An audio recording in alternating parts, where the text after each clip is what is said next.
Good morning सभी को, good morning, Ram Ram सभी को, जय हिंद सभी को, राम राम सभी को, जय हिंद।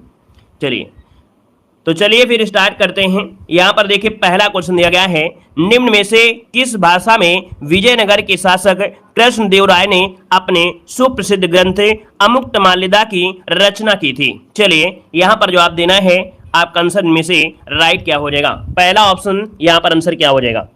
चलिए भाई यहाँ पर जो आपका आंसर राइट इनमें से क्या हो जाएगा, ए नंबर। याद रखिएगा यहाँ पर जो दिया गया है इनका प्रसिद्ध ग्रंथ था अमुक्तमाल्यदा, ये रचना आपके दोस्तों तेलुगु भाषा में, इसका जो ऑप्शन बनेगा यहाँ पर ए नंबर है, राइट हो जाएगा, ए नंबर हो जाएगा तेलुगु भाषा में। चलिए आगे बढ़ते, क्वेश्चन आपसे अगला पूछा गया है, कह रहा है भारत में पुर्तगालियों ने सर्वप्रथम अपना दुर्ग कहां पर निर्मित किया था। चलिए कमेंट करें कि भारत में पुर्तगालियों ने सर्वप्रथम अपना दुर्ग कहां पर निर्मित किया था, इसका जो ऑप्शन है राइट क्या हो जाएगा। चलिए टू की अगर बात करते हैं तो ऑप्शन देखिए आने शुरू हो गए हैं, और आपका जो आंसर बनेगा यहां पर क्या हो जाएगा भाई, यहां पर आंसर आपका बनेगा ए नंबर कोचीन, जिसका भी ऑप्शन आया है ए नंबर बिल्कुल राइट हो जाएगा। यूरोप वासियों ने सर्वप्रथम पुर्तगाली भारत जो आए थे है ना, उनका लक्ष्य था यूरोप भेजे जाने वाले मसालों पर एकाधिकार स्थापित करना, तो यहाँ पर जो आंसर आपका है वो आपका ए नंबर राइट बनेगा। आगे बढ़ते क्वेश्चन आपसे अगला पूछा गया है कि उस शासक का नाम बताएं जिसने वास्को डिगामा का कालीकट में स्वागत किया था। तो दोस्तों यहाँ पर आपको 3 का ऑप्शन देना है, आपका आंसर क्या बनेगा। तो दोस्तों यहाँ पर दे सकते हैं वास्को डिगामा का जो कि कालीकट में स्वागत किया था, यहाँ पर कौन, जमोरी ने स्वागत किया था ना, बहुत ही धूमधाम तरीके से स्वागत किया था, तो इसका जो ऑप्शन है 3 नंबर में वो ऑप्शन डी नंबर है, राइट हो जाएगा। अब आप बात आती है कब, तो आप कहेंगे 17 मई 1498 दोस्तों याद रखिएगा, ये कालीकट के प्रसिद्ध बंदरगाह कौन सा, तो आपके कप्पकबाड़ू में पहुंचा था। आगे बढ़िए, क्वेश्चन आपसे अगला पूछा गया है, दिया गया है कि भारत में डचों की व्यापारिक पराजय का कारण क्या था। चलिए बताइएगा कि भारत में डचों की व्यापारिक पराजय का कारण इनमें से क्या रहा है। यहाँ पर 4 नंबर की अगर बात करते हैं तो ऑप्शन डी हो जाएगा। याद रखिए कमजोर सामुद्रिक शक्ति, क्या, कमजोर सामुद्रिक शक्ति, यहाँ पर आंसर जो आपका है वो आपका डी नंबर है, राइट हो जाएगा दोस्तों, क्योंकि कमजोर समुद्री शक्ति के कारण अंग्रेजों द्वारा क्या हो गए थे, पराजित हो गए थे, अंग्रेज इसमें से इनको पराजित कर दिए थे। क्लियर है। आगे बढ़िए, क्वेश्चन आपसे अगला पूछा गया है, एक बार रिफ्रेश कर लीजिए भाई, है ना, क्लास चल रही है और स्क्रीन भी दिख रही है, एक बार रिफ्रेश कर लीजिएगा। यहाँ पर आगे बढ़िए, क्वेश्चन आपसे दिया गया है, कह रहा है 1857 में अंग्रेजों के विरुद्ध जिहाद का प्रचार किसने किया था। चलिए अच्छा क्वेश्चन आ गया है, यहाँ पर जवाब देना है कि 1857 में अंग्रेजों के विरुद्ध जिहाद का प्रचार किसने किया था, इसका आंसर क्या हो जाएगा। चलिए यहाँ पर देखिए 5 का ऑप्शन ए हो जाएगा, ये है मौलवी अहमद उल्ला, ठीक है ना दोस्तों, मौलवी अहमद उल्ला ये आपके तमिलनाडु के थे, ठीक है, लेकिन फिर बाद में क्या हुए, आपके फैजाबाद में आकर रहने लगे थे। दोस्तों यहाँ पर देखा जाए तो सबसे ज्यादा अंग्रेजों को धूल चटाने वाले व्यक्ति कौन थे, आपके यही थे, इन पर 50,000 का इनाम भी रखा गया था दोस्तों, याद रखिए, तो ऑप्शन बनेगा यहाँ पर नंबर राइट हो जाएगा। और आगे बढ़ते हैं, क्वेश्चन आपसे अगला पूछा गया है, कह रहा है बंगाल विभाजन के बाद कौन सा आंदोलन शुरू हुआ था।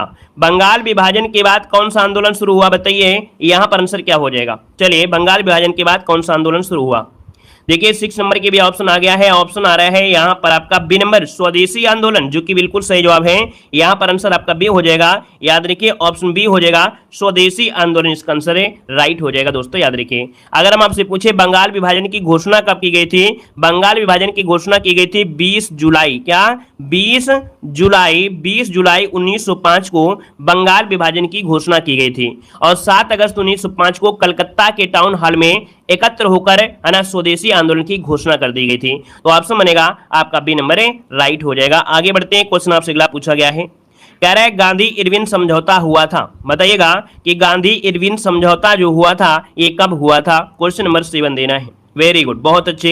यहाँ पर देखिए 7 का ऑप्शन बनेगा बी नंबर है आपके 1931 में, कब है, तो गांधी इरविन समझौता, जो कि दिल्ली समझौता के नाम से भी जाना जाता है, ठीक है, इसे दिल्ली समझौता के नाम से भी जानते हैं। अगर एग्जाम में आ जाए दिल्ली समझौता तो कंफ्यूज मत हो जाइएगा, गांधी इरविन समझौता को ही दिल्ली समझौता कहते हैं, जो कि आपके 5 मार्च, ठीक है, 5 मार्च 1931 को दिल्ली में संपन्न हुआ था। आगे बढ़िए, क्वेश्चन आपसे अगला पूछा गया है, कह रहा है आपसे लाल कुर्ते आंदोलन के नेता कौन थे, लाल कुर्ते आंदोलन के नेता कौन थे। चलिए क्वेश्चन नंबर 8 लॉक किया जाए।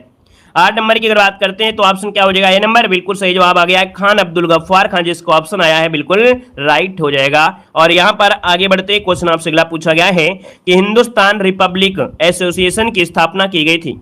हिंदुस्तान रिपब्लिक एसोसिएशन की स्थापना की गई थी। तो दोस्तों यहां पर आंसर क्या हो जाएगा आपके 1924 में, वो भी कहां पर, तो आपके कानपुर में। तो याद रखिएगा अक्टूबर 1924 में कहां पर है, तो आपके कानपुर में की गई थी। ऑप्शन आपका राइट हो जाएगा सी नंबर।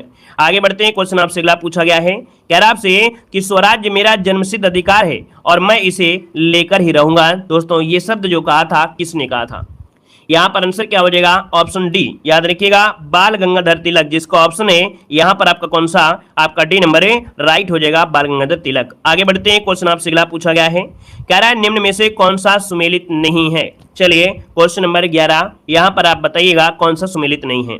तो देखो यहां पर दिया गया है कि कटिहार जो कि आपके जूट उद्योग के लिए जाना जाता है, यहां पर बर्नपुर लोहा और इस्पात उद्योग के लिए जाना जाता है, बांसबेरिया दिया गया है, बांसबेरिया। दोस्तों बांसबेरिया जूट उद्योग के लिए है, ना कि इंजीनियरिंग के लिए है। ये किसके लिए है, आपके जूट के लिए आपका है, याद रखिएगा ये पश्चिम बंगाल में है, ठीक है। और कोरबा कहाँ है, एल्युमिनियम उद्योग के लिए है। तो इसको ऑप्शन सी नंबर गलत हो जाएगा।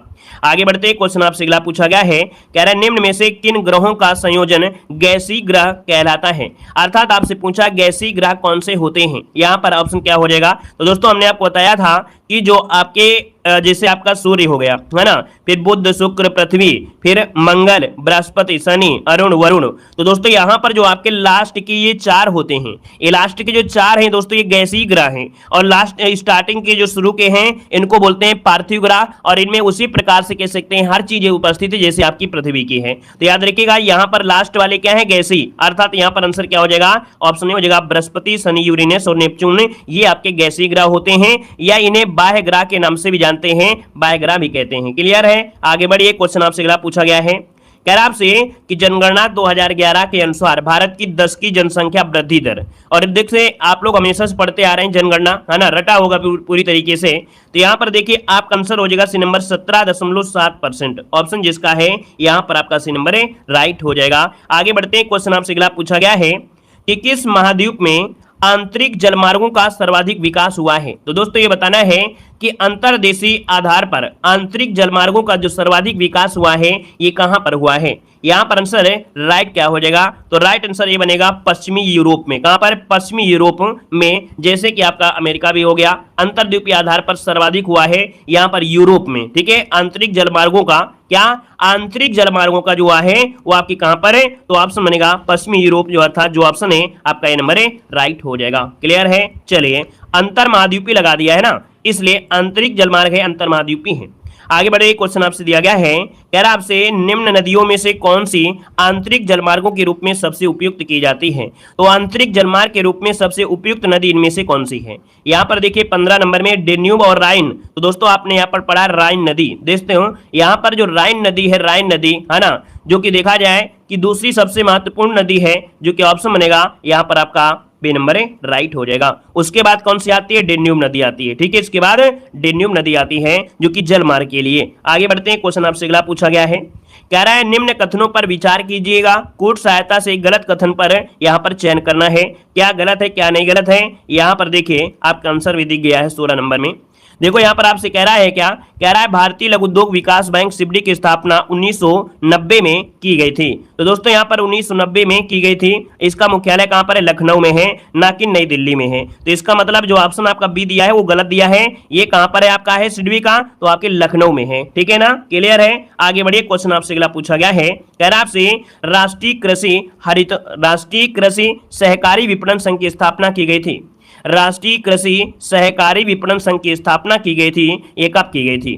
तो दोस्तों ऑप्शन सी हो जाएगा आपके 1958 में। कब की गई थी, 1958, जो कि ऑप्शन है यहाँ पर सी नंबर है राइट हो जाएगा, जिसे बोलते हैं नेफेड। क्या बोलते हैं, राष्ट्रीय कृषि सहकारी विपणन संघ को बोलते हैं नेफेड, जो कि एग्जाम में पूछा भी गया है। नेफेड के बारे में एग्जाम में पूछा भी गया है प्रीवियस ईयर। आगे बढ़ते हैं, क्वेश्चन आपसे अगला पूछा गया है, कह रहा आपसे यहाँ पर है कि मनरेगा के अंतर्गत लाभ प्राप्त करने की पात्रता क्या है। यहाँ पर देखिए ऑप्शन क्या हो जाएगा, मनरेगा योजना के अंतर्गत जो परिवार के वयस्क सदस्य होते हैं, जो काम करने के इच्छुक होते हैं, रोजगार वो प्राप्त कर सकते हैं। मतलब ऑप्शन क्या हो जाएगा, चलिए ऑप्शन सी बनेगा, याद रखिए किसी भी परिवार के वयस्क सदस्य, यहाँ पर आंसर है आपका सी नंबर है, राइट हो जाएगा। अब यहाँ पर गरीबी रेखा से नीचे परिवार के, ऐसा तो नहीं है सिर्फ गरीबी रेखा वाले को ही मनरेगा में रहते हैं, ऐसा नहीं है, ठीक है ना। चलिए आगे बढ़ते हैं, क्वेश्चन आपसे अगला पूछा गया है, कह रहे सरकार द्वारा प्रारंभ की गई सौभाग्य योजना का संबंध किससे है। तो चलिए बताइएगा, सौभाग्य योजना का जो संबंध है 19 नंबर में, वो ऑप्शन राइट क्या हो जाएगा। सौभाग्य योजना दोस्तों ये ग्रामीण और शहरी क्षेत्रों में विद्युतीकरण के उद्देश्य से आपके संबंधित है, तो यहाँ पर आंसर हो जाएगा आपका बी नंबर है। यहाँ पर ग्रामीण और शहरी क्षेत्रों में विद्युतीकरण से संबंधित आपके है सौभाग्य अर्थात प्रधानमंत्री सहज बिजली घर। याद रखिए सौभाग्य योजना को ही बोलते हैं प्रधानमंत्री सहज बिजली हर घर योजना, याद रखिए यहाँ पर आंसर इसका बी हो जाएगा।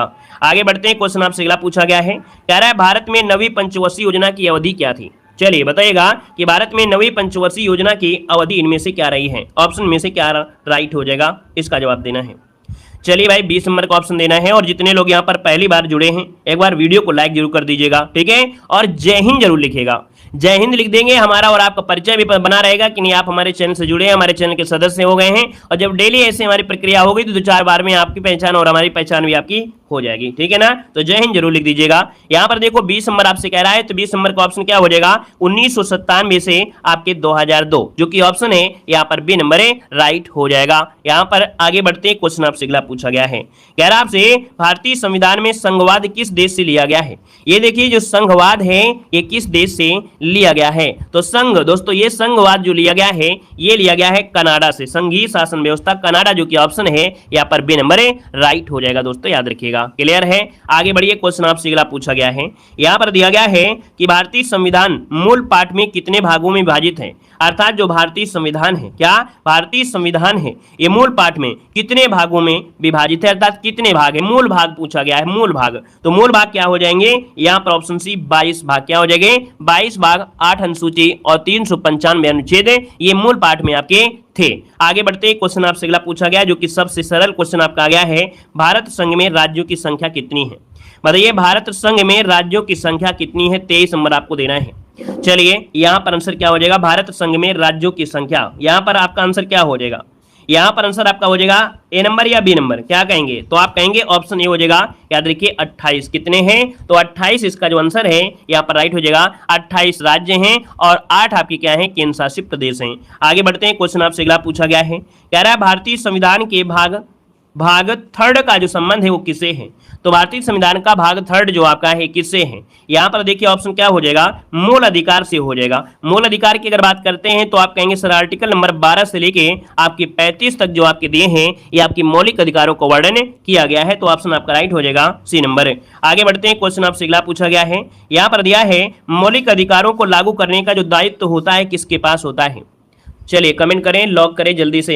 यहाँ पर क्वेश्चन नंबर 25 कह रहा है मौलिक अधिकारों को लागू करने का जो दायित्व होता है वो किसके अंतर्गत आता है। तो चलिए यहाँ पर आंसर क्या हो जाएगा, ऑप्शन आपका सी हो जाएगा, उपयुक्त में से दोनों का, अर्थात आपका उच्चतम न्यायालय और आपका यहाँ पर आपका उच्च न्यायालय। यहाँ पर जो आंसर है वो आपका सी नंबर है, राइट हो जाएगा।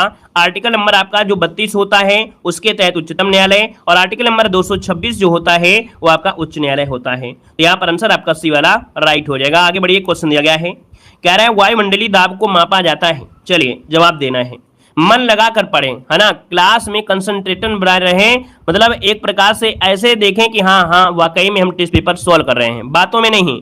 जो क्वेश्चन नहीं आता है उसको आप लोग नोट जरूर किया करें, क्योंकि अभी से जब नोट करेंगे, अपनी नोट्स बनाएंगे तो एग्जाम के समय बढ़िया रिवीजन आप कर पाएंगे, ठीक है ना। चलिए देखो, वायुमंडलीय दाब को मापा जाता है, तो भाई वायुमंडलीय दाब को कैसे माप सकते हैं। देखिए 26 नंबर में ऑप्शन बनेगा बी नंबर है, यहाँ पर बैरोमीटर से, किससे माप सकते हैं, बैरोमीटर से मापा जाता है। अच्छा यहाँ पर ये दिया है बैरोग्राफ, क्या होता है बैरोग्राफ। दोस्तों बैरोग्राफ क्या होता है, वायुमंडल के दाब में जो होने वाले परिवर्तन होते हैं, क्या वायुमंडल में होने वाला जो परिवर्तन होता है वो होता है बैरोग्राफ से उसे मापा जाता है। यहाँ पर दोस्तों दिया है मैनोमीटर। ये मैनोमीटर क्या होता है, मैनोमीटर से क्या करते हैं, गैस दाब मापते हैं, याद रखिएगा गैस का दाब। यहाँ पर हाइग्रोमीटर, हाइग्रोमीटर के द्वारा क्या करते हैं, द्रव का अपेक्षिक घनत्व मापते हैं, द्रव का अपेक्षिक घनत्व मापते हैं। तो चारों क्लियर हुए, यहाँ से क्वेश्चन बन जाता है। आगे बढ़िए, क्वेश्चन आपसे दिया गया है, कह रहे हैं निम्न में से विद्युत धारा का मात्रक इनमें से क्या है। चलिए वेलकम है भाई, वेलकम है, वेलकम है। यहाँ पर देखिए 27 नंबर में, तो 27 का ऑप्शन क्या हो जाएगा, विद्युत धारा एम्पियर, ऑप्शन आपका सी नंबर है, लॉक हो जाएगा। आगे बढ़िए, क्वेश्चन आपसे अगला पूछा गया है। यहाँ पर दिया गया है कि सापेक्षता के सिद्धांत का प्रतिपादन किस वैज्ञानिक ने किया था। सापेक्षता के सिद्धांत का प्रतिपादन किसने किया था? तो दोस्तों आपका आंसर क्या हो जाएगा, बी नंबर। यहाँ पर Albert Einstein, option B number है, राइट हो जाएगा, आइंस्टीन ने किया था। आगे बढ़ते हैं, क्वेश्चन आपसे अगला पूछा गया है, कह रहा है विटामिन बी1 का रासायनिक नाम इनमें से क्या है। विटामिन बी1 का रासायनिक नाम पूछा गया है। तो दोस्तों विटामिन बी1 का रासायनिक नाम क्या है, थायमिन है। क्या है, थायमिन।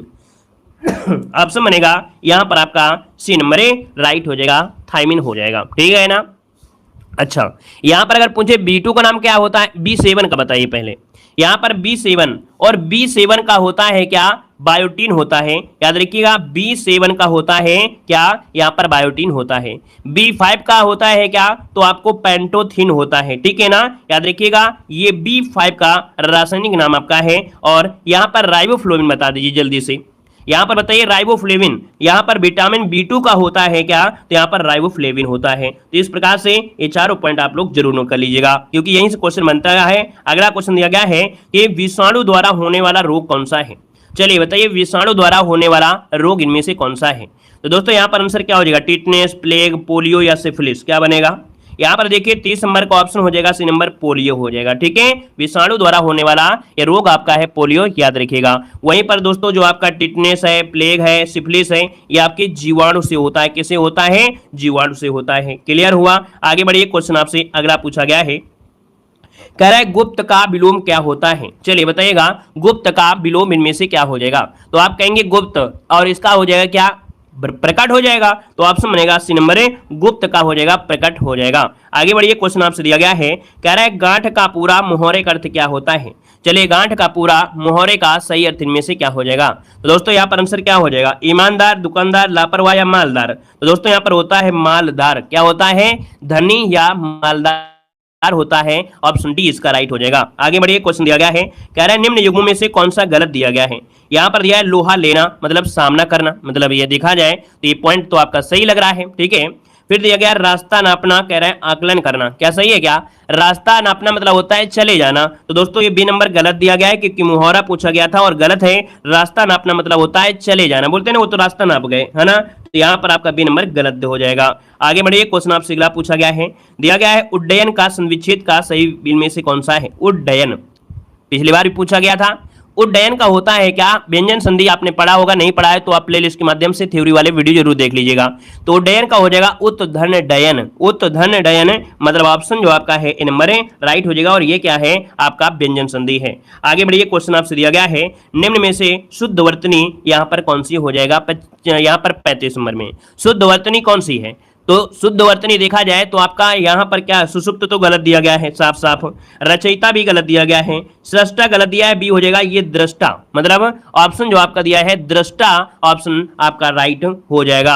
आगे बढ़िए, क्वेश्चन आपसे अगला पूछा गया है, कह रहा है मालदीव भारत के मिनिकॉय द्वीप से कितने डिग्री द्वारा अलग होता है। बताइएगा कि मालदीव भारत के मिनिकॉय द्वीप से कितनी डिग्री चैनल द्वारा अलग होता है। यहाँ पर आंसर जो आपका बनेगा राइट क्या हो जाएगा। चलिए कमेंट करें जल्दी से, यहाँ पर आंसर इसका राइट हो जाएगा। दोस्तों यहाँ पर जवाब देना है मालदीव। यहाँ पर जवाब लगभग सभी का सही आ गया है। ऑप्शन सी हो जाएगा 8 डिग्री चैनल। जो 8 डिग्री चैनल है दोस्तों, ये मालदीव और मिनिकॉय से क्या होता है, अलग होता है। तो ऑप्शन सी नंबर है, राइट हो जाएगा। अगर हम आपसे पूछ ले 10 डिग्री चैनल, क्या 10 डिग्री चैनल, ये क्या हो जाएगा, तो अंडमान निकोबार जो होता है वो अलग करता है, 10 डिग्री चैनल करता है। क्लियर है ना। अच्छा, यहाँ पर आगे बढ़िए, क्वेश्चन आपसे दिया गया है, कह रहा है तुर्की की मुद्रा क्या है। चलिए 47 नंबर में तुर्की की मुद्रा क्या है। और ये मुद्रा वाला जो क्वेश्चन होता है जो हम बताया करें, उसको कॉपी में जरूर नोट कर लिया करें, ताकि डेली रिवीजन कर पाएं। अब ये तो नहीं ढूंढोगे कि नहीं सर जी ने मॉडल पेपर 2 में बताया था कि तुर्की की मुद्रा क्या है। तो ये क्या होगा, जो मुद्राएं होती हैं इनको डेली पढ़ेंगे ना तो रट जाएंगे, नहीं तो ऐसे नहीं रट पाएंगे। देखो यहाँ पर दिया गया तुर्की की मुद्रा, और तुर्की की मुद्रा क्या है, लीरा है। क्या है, लीरा। तो ऑप्शन बनेगा यहाँ पर आपका ये नंबर है, राइट हो जाएगा। क्लियर है। अगर हम आपसे पूछे डांग कहाँ की है, डांग, दोस्तों वियतनाम की है। कहां की है? वियतनाम की है, वियतनाम की है ये आपकी मुद्रा, याद रखिए। यहां पर क्या तो जानते हैं किसका है? म्यांमार की है। किसकी है? म्यांमार की जो आपकी है वो आपकी क्या है, याद रखिएगा, ठीक है। और सुम कहां की है? तो सुम है उज्बेकिस्तान की। कहां की? उज्बेकिस्तान की है, उज्बेकिस्तान की है, याद रखिएगा, उज्बेकिस्तान की। क्लियर हुआ? आगे बढ़िए, क्वेश्चन आपसे दिया गया है, कह रहा है गोवा की राजभाषा निम्नलिखित में से क्या है? गोवा की राजभाषा इनमें से क्या हो जाएगी? चलिए यहां पर जवाब देना है, जो कि देख सकते हैं क्षेत्रफल की दृष्टि से सबसे छोटा आपका राज्य कौन है? गोवा। अगर आपसे पूछें कि यहां पर एक आपका पड़ता है कोंकण तट, है ना, तो आपका जवाब क्या हो जाएगा? यहां पर आंसर जिसका भी आ गया है सी नंबर कोंकण यहाँ की क्या है? भाषा है। अगर हम आपसे पूछे मलयालम कहाँ की है, तो क्या जवाब देंगे? मलयालम, जो कि पूछा जाता है। तो दोस्तों यहाँ पर ये वाला जो आपका एरिया है, यहाँ पर लक्षद्वीप जो आपका है, लक्षद्वीप, है ना, और यहाँ पर केरल, वहाँ की आपकी मलयालम है, क्योंकि ये पूछा जाता है कि आपके लक्षद्वीप की क्या है, तो आप कहेंगे मलयालम है। आगे बढ़ते, क्वेश्चन आपसे दिया गया है, कह रहा है भारतीय संविधान के अनुसार राज्यसभा की सदस्यता के लिए न्यूनतम आयु सीमा इनमें से क्या होती है? तो भाई राज्यसभा का अगर आपको सदस्य बनना है तो याद रखिएगा 30 वर्ष की अवस्था अर्थात 30 वर्ष होना आवश्यक है, 30 वर्ष की उम्र होनी आवश्यक है। वहीं पर अगर लोकसभा होता तो लोकसभा के लिए आपकी 25 वर्ष हो जाती। आगे बढ़ते हैं, क्वेश्चन आपसे अगला पूछा गया है, कह रहा है राष्ट्रीय विज्ञान दिवस कब मनाया जाता है? चलिए बताइए, राष्ट्रीय विज्ञान दिवस कब मनाते हैं? राष्ट्रीय विज्ञान दिवस पूछा गया है, और इस क्वेश्चन का जवाब तो सभी लोग दे सकते हैं। यहाँ पर क्या हो जाएगा? ए नंबर। चलिए ए नंबर लॉक किया जाए, यहाँ पर 28 फरवरी आपका आंसर है, राइट हो जाएगा। क्लियर है? अगर हम आपसे पूछे 24 फरवरी को क्या मनाते हैं, तो 24 फरवरी को मनाते हैं केंद्रीय उत्पाद शुल्क दिवस। क्या? केंद्रीय उत्पाद शुल्क दिवस मनाते हैं। यहाँ पर 21 फरवरी को क्या मनाते हैं, तो 21 फरवरी को अंतर्राष्ट्रीय मातृभाषा दिवस, क्या? अंतर्राष्ट्रीय मातृभाषा दिवस मनाते हैं। और 4 फरवरी तो आप लोगों को मालूम होगा कि 4 फरवरी को विश्व कैंसर दिवस मनाया जाता है। क्लियर है? आगे बढ़िए, क्वेश्चन आपसे अगला पूछा गया है, यहाँ पर दिया गया है क्या? कह रहा है अंतर्राष्ट्रीय न्यायालय स्थित है। अंतर्राष्ट्रीय न्यायालय जो स्थित है वो आपके कहाँ पर स्थित है? चलिए यहाँ पर जवाब देना है, अंतर्राष्ट्रीय न्यायालय जो स्थित है ये आपके कहाँ पर स्थित है?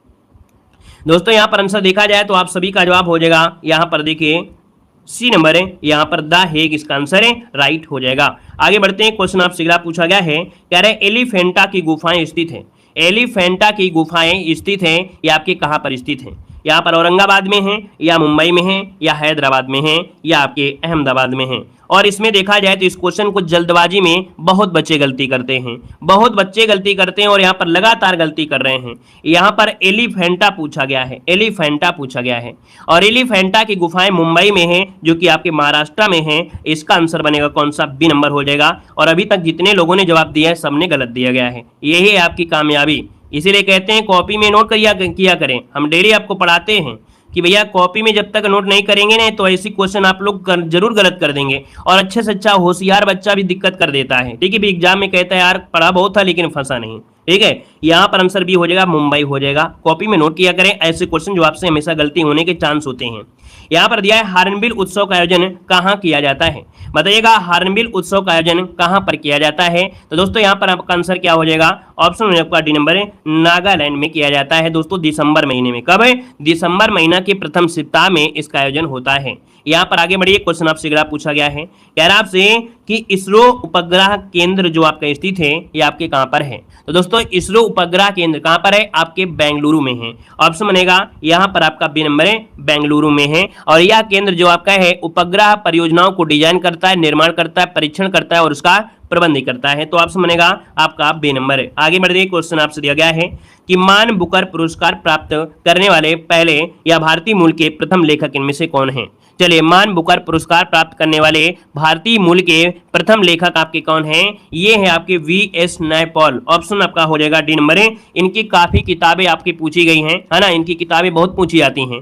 और इनको ये जो पुरस्कार दिया गया था 1971 में दिया गया। क्या? वो 1971 में दिया गया था। आगे बढ़िए, क्वेश्चन आपसे अगला पूछा गया है,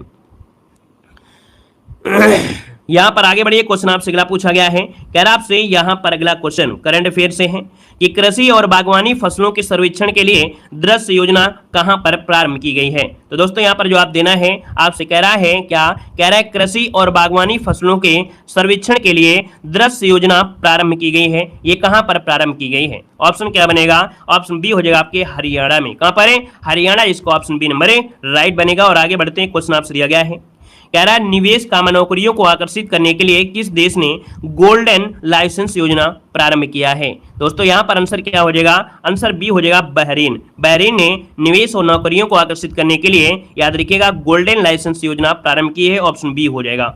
आगे बढ़ते हैं, क्वेश्चन आपसे दिया गया है कि संयुक्त युद्ध अभ्यास ओरियन 23 का आयोजन कहां किया जा रहा है। यहां पर देखिए आपका आंसर है राइट क्या हो जाएगा, तो ओरियन 23 का आयोजन जो आपका किया जा रहा है वो आपके कहां पर किया जा रहा है, तो ऑप्शन बनेगा यहां पर सी नंबर है, ये संयुक्त सैन्य अभ्यास है, ऑप्शन सी नंबर है राइट हो जाएगा फ्रांस। आगे बढ़ते हैं, क्वेश्चन आपसे अगला पूछा गया है कि आपदा प्रतिरोधी बुनियादी ढांचे के लिए गठबंधन का मुख्यालय कहां पर स्थित है। आपदा प्रतिरोधी बुनियादी ढांचे के लिए गठबंधन का मुख्यालय ये कहां पर है, तो आपकी नई दिल्ली में है। दोस्तों कहां पर है, नई दिल्ली, ऑप्शन आपका ये नंबर है राइट हो जाएगा। और आगे बढ़ते हैं, क्वेश्चन आपसे दिया गया है कि वर्ष 2023 का टाइम 100 रीडर पोल का विजेता इनमें से कौन है। दोस्तों 2023 टाइम 100 रीडर पोल का विजेता इनमें से कौन आपको चुना गया है, तो ये है आपके शाहरुख खान। कौन है, Shahrukh Khan, option B number है राइट बनेगा। और आगे बढ़ते हैं, क्वेश्चन दिया गया है कि प्रधानमंत्री ने प्रोजेक्ट टाइगर के 50 वर्ष पूरा होने की स्मृति कार्यक्रम का उद्घाटन कहां पर किया है। दोस्तों यहां पर आंसर क्या हो जाएगा, तो आंसर सी हो जाएगा कर्नाटक। क्या हो जाएगा, कर्नाटक इसका आंसर है राइट बनेगा। आगे बढ़ते हैं, क्वेश्चन आपसे अगला पूछा गया है कि राष्ट्रपति द्रौपदी मुर्मू ने किस वायुसेना केंद्र से युद्धक विमान सुखोई 30 में उड़ान भरी है। दोस्तों यहां पर आंसर क्या होगा, और यही क्वेश्चन आपके पूछे जाएंगे, हम ज्यादा बार बार पढ़ाते हैं, इसीलिए पढ़ाते हैं कि क्वेश्चन बिल्कुल रट जाए, क्योंकि क्वेश्चन आने यही है। यहां पर जो आपका आंसर है वो आपका ए बनेगा, याद रखिए तेजपुर, ऑप्शन ए नंबर है राइट हो जाएगा, तेजपुर हो जाएगा असम के। आगे बढ़िए, क्वेश्चन दिया गया है कह रहा आपसे अटल बिहारी वाजपेयी पावर लूम बिजली फ्लैट रेट योजना कहां पर प्रारंभ की गई है। तो अटल बिहारी वाजपेयी पावर लूम बिजली फ्लैट रेट योजना प्रारंभ की गई है आपके उत्तर प्रदेश में। कहां से, आपके उत्तर प्रदेश, ऑप्शन डी इसका राइट हो जाएगा। और आगे बढ़ते हैं, क्वेश्चन आपसे दिया गया है कह रहा है वर्ल्ड वैक्सीन कांग्रेस 2023 में वैक्सीन इंडस्ट्री एक्सीलेंस पुरस्कार से किसे सम्मानित किया गया है। तो दोस्तों याद रखिएगा वर्ल्ड वैक्सीन कांग्रेस 2023 में वैक्सीन इंडस्ट्री एक्सीलेंस पुरस्कार से भारत बायोटेक को सम्मानित किया गया है, ऑप्शन आपका ये नंबर है राइट हो जाएगा, जो कि जवाब सभी के सही हैं। और अगला क्वेश्चन आपके सामने है कि भारतीय अंतरिक्ष नीति 2023 जारी करने वाली सुरक्षा कैबिनेट समिति के अध्यक्ष इनमें से कौन है। यहाँ पर जवाब देना है, आपका आंसर इनमें से क्या हो जाएगा। तो दोस्तों याद रखिए भारतीय अंतरिक्ष नीति 2023 जारी करने वाली सुरक्षा कैबिनेट समिति के अध्यक्ष हैं आपके सी नंबर है नरेंद्र मोदी, ऑप्शन आपका राइट हो जाएगा, सी नंबर है राइट हो जाएगा, नरेंद्र मोदी जी हो जाएंगे। अब यहाँ पर क्या करना है कि जैसे कि डेली क्लास में हमने बताया है कुछ ना कुछ सीखने का आपको जरूर मिलेगा, तो ध्यान मुद्रा में आपको सुनना है, क्योंकि ये क्वेश्चन आपको डेली आपको मिलेंगे और डेली आपको बेहतर रिवीजन आपका होगा। यहाँ पर देखो दिया गया है ग्रेमी पुरस्कार जो दिया जाता है वो किस क्षेत्र में दिया जाता है, तो आप कहेंगे सर ग्रेमी पुरस्कार दिया जाता है संगीत क्षेत्र में, है ना, ये संगीत का नोबेल कहते हैं। याद रखिए ग्रेमी पुरस्कार को संगीत का नोबेल कहा जाता है, याद रखिएगा।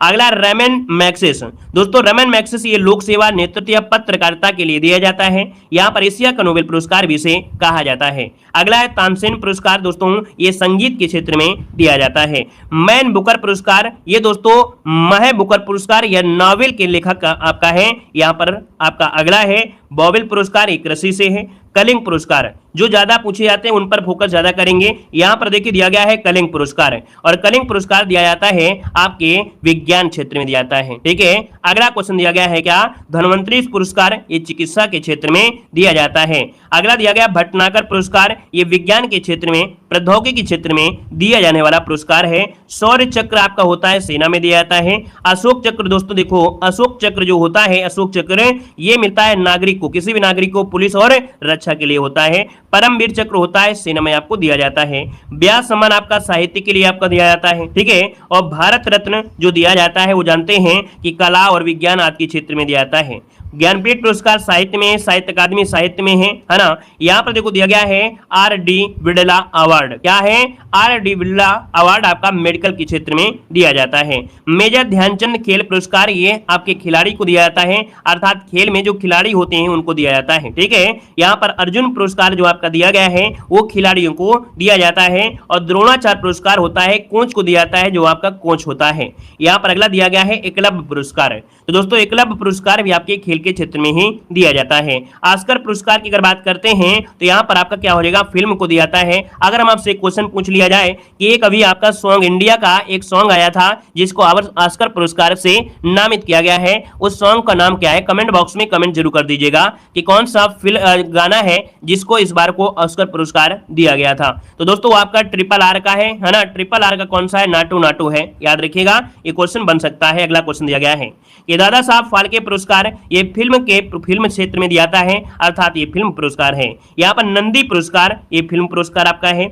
पद्म विभूषण ये सामाजिक गतिविधियों में योगदान देने के लिए दिया जाता है। पद्म भूषण पुरस्कार ये सामाजिक गतिविधियों में, पद्म श्री भी आपके सामाजिक गतिविधियों में दिया जाता है। अब आते हैं दोस्तों यहाँ पर पुलित्जर पुरस्कार है। दोस्तों ये पुलित्जर पुरस्कार एक बार नहीं बहुत बार पूछा गया है। तो पुलित्जर पुरस्कार पत्रकारिता में दिया जाता है। यहाँ पर सरस्वती सम्मान साहित्य में होता है। गोल्डन ग्लोब अवार्ड दोस्तों, गोल्डन ग्लोब अवार्ड आपके फिल्म के क्षेत्र में, यहाँ पर गोल्डन लायन है ना, ये भी फिल्म में है, और यहाँ पर पाम भी क्या है, फिल्म में ही आपका दिया जाता है। अब यहाँ पर नोबेल पुरस्कार तो आप लोग जानते हैं 6 क्षेत्रों में मिलते हैं।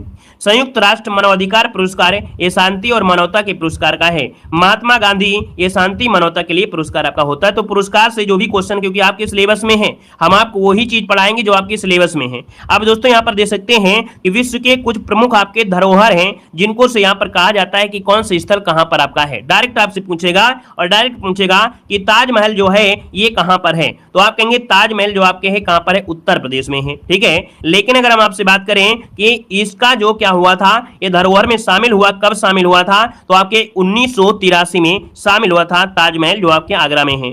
आगरा का किला आपके कहां पर है, तो आपके यहां पर देख सकते हैं उत्तर प्रदेश में ये भी पड़ेगा। यहां पर एलोरा की गुफाएं दोस्तों महाराष्ट्र में है, कहां पर है, महाराष्ट्र में है। अजंता की गुफाएं कहां पर है, तो आपके महाराष्ट्र में है। कोणार्क का सूर्य मंदिर कहां पर है, आपके उड़ीसा में है। महाबलीपुरम में स्मारकों का मंदिर कहां पर है, आपके तमिलनाडु में है, ठीक है। यहां पर देखिए अगला पॉइंट दिया गया है, केवलादेव राष्ट्रीय उद्यान कहां पर है, केवलादेव राष्ट्रीय उद्यान कहां पर है, तो आप कहेंगे सर राजस्थान में, कहां पर है, राजस्थान में है। यहां पर देखिए मानस वन्यजीव अभ्यारण्य कहां पर है, तो आपके असम में है, कहां पर है, असम में है। काजीरंगा राष्ट्रीय उद्यान कहां पर है, आपके असम में है, जो कि एक सींग के गैंडे के लिए आपका जाना जाता है। खजुराहो समूह के स्मारक, तो दोस्तों यहां पर देखो दिया गया है खजुराहो समूह के स्मारक ये कहां पर है, आपके मध्य प्रदेश में आपका है। गोवा के चर्च एवं कावेंट ये गोवा में ही पड़ता है। हम्पी के स्मारक ये कहां पर है, तो आपसे पूछेगा हम्पी के अवशेष कहां मिलते हैं, तो आपके कर्नाटक में है। यहाँ पर फतेहपुर सीकरी आपके याद रखिए उत्तर प्रदेश में, आपका फतेहपुर सीकरी आपको उत्तर प्रदेश में मिल जाएगी, ठीक है ना। और यहाँ पर सुंदरवन राष्ट्रीय उद्यान कहां पर है, तो दोस्तों ये बताइएगा सुंदरवन राष्ट्रीय उद्यान, तो सुंदरवन राष्ट्रीय उद्यान आपके कहां पर है, पश्चिम बंगाल में, कहां पर है, पश्चिम बंगाल में।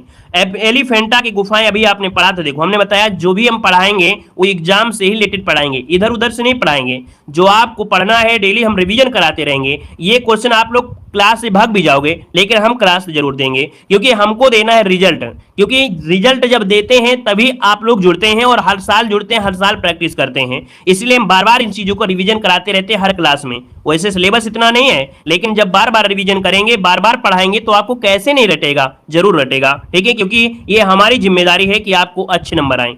यहाँ पर देखो दिया गया एलिफेंटा की गुफाएं कहां पर है, महाराष्ट्र में है। अगला देखो दिया गया है, क्या कह रहा है, यहाँ पर दिया है महान चोल मंदिर, तो दोस्तों महान चोल मंदिर कहां पर है, आपके तमिलनाडु में है। यहाँ पर देखो नंदा देवी और फूलों की घाटी ये दोस्तों कहां पर है, आपके उत्तराखंड में है। याद रखिए नंदा देवी फूलों की घाटी ये कहां पर है, आपके उत्तराखंड में है। सांची के बौद्ध स्मारक ये कहां पर है, तो आपके मध्य प्रदेश में है। कुतुब मीनार और इसके स्मारक कहां है, कुतुब मीनार कहां पर है, दिल्ली में है।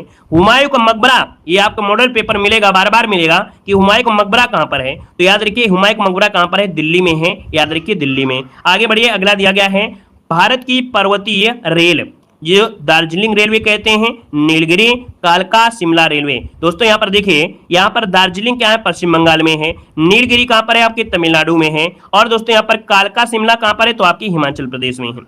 लाल किला कहां पर है, आपके नई दिल्ली में है। महाबोधि मंदिर जो कि आपका बोध गया में, ये कहां पर आपके है, बिहार में है। भीमबेटका से दोस्तों बहुत अवशेष पाए गए हैं, भीमबेटका से काफी अवशेष पाए गए हैं। भीमबेटका का संबंध कहां से है, तो आपके मध्य प्रदेश से है। कहां से है, मध्य प्रदेश से है। और अगला देखो दिया गया है कि छत्रपति शिवाजी टर्मिनल, पूर्व में दोस्तों इसे विक्टोरिया टर्मिनल भी कहते थे, और ये कहां पर आपके महाराष्ट्र में हो जाएगा, मुंबई। अगला आपसे दिया गया जंतर मंतर, दोस्तों जंतर मंतर सवाई राजा जयसिंह के द्वारा बनवाया गया था, ये जयपुर में है, और जयपुर कहां है, राजस्थान में है। राजस्थान के पर्वतीय किले की बात करते हैं तो राजस्थान में होंगे यहाँ पर चित्तौड़ का किला। दोस्तों आपका चित्तौड़ का किला कहाँ पर है, आपके राजस्थान में है। अगला दिया है आमेर का किला, तो आमेर का किला राजस्थान में जयपुर में। कुंभलगढ़ ये भी राजस्थान में। जैसलमेर किला राजस्थान में। रणथंभौर किला ये आपके राजस्थान में सवाई माधोपुर में आपके हैं। क्लियर हुआ। अब आते हैं तो 4-5 पॉइंट और बचे हैं। ग्रेट हिमालय राष्ट्रीय उद्यान, दोस्तों ग्रेट हिमालय राष्ट्रीय उद्यान संरक्षण ये पड़ता है आपके हिमाचल प्रदेश में। कहां पर, हिमाचल प्रदेश में। रानी की वाव ये आपका पाटन में है, अर्थात गुजरात में है। रानी की वाव कहां पर है, आपके पाटन, जो कि आपके गुजरात में है। ठीक है, आगे बढ़िए। अगला दिया है कंचनजंगा। कंचनजंगा जो दिया है ये आपके सिक्किम में है। नालंदा महाविहार जो आपका है ये बिहार में है। ठीक है ना। यहाँ पर ऐतिहासिक शहर दोस्तों, ऐतिहासिक शहर दोस्तों अगर पूछे ऐतिहासिक शहर तो ऐतिहासिक शहर अहमदाबाद गुजरात में हो जाएगा। मुंबई की विक्टोरिया, गुर्थ और आर्ट डेको ये आपके मुंबई में है। जयपुर शहर कहां पर है, राजस्थान में है। और अगला दिया है रुद्रेश्वर रंपा मंदिर, क्या रुद्रेश्वर रमप्पा मंदिर ये आपके तेलंगाना में है। और धौलावीरा कहां पर है, तो आपके गुजरात में। अब यहां पर लास्ट में एक पॉइंट आपको पढ़ना है, क्या पढ़ना है कि जो आपके विश्व धरोहर सूची में शामिल किए गए थे भारत में, वो आपके कौन शामिल कहेंगे अभी हाल ही में, तो हाल ही में कहेंगे यहां पर 2021 में 2 स्थान आपके हुए थे। एक रुद्रेश्वर रमप्पा मंदिर जो कि 2019 में ये आपके धरोहर में शामिल किया गया। धौलावीरा जो कि आपके गुजरात में है 2021 में शामिल किया गया। तो लास्ट के 2 पॉइंट ये याद रखना है कि इनको धौलावीरा में 2021 में शामिल किया गया था। क्लियर हुआ, क्लियर हुआ। अच्छा लगा है तो वीडियो लाइक करें, कुछ सीखने को मिलता है तो चैनल को जरूर सब्सक्राइब करिएगा। पहली बार जुड़े हैं तो चैनल को सब्सक्राइब करिए।